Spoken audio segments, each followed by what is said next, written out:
আমি 6 তাৰিখে 3:30 বজাত আহিছিলোঁ 6 তাৰিখ কৰিলোঁ তাৰপিছত 7 তাৰিখেও কৰিলোঁ আমি গোটেই দিনটো ৰাতিপুৱা 5টা বজাৰ পৰা সন্ধিয়া 7টালৈকে আমি মোটামুটি ৰেস্কিউ অপাৰেশ্যন চলাইছোঁ আৰু আজি আকৌ ৰাতিপুৱা 5:30 বজাত আহিলোঁ আহি আমি এতিয়া পাবলৈ সক্ষম হৈছোঁ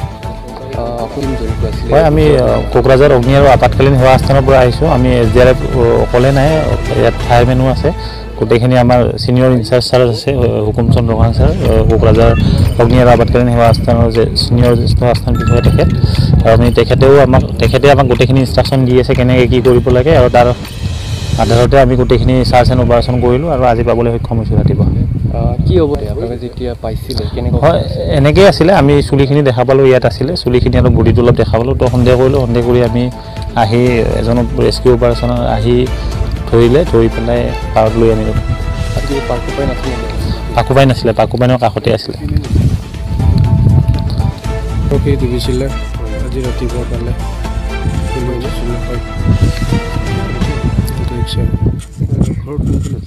ঘৰত মাক আছে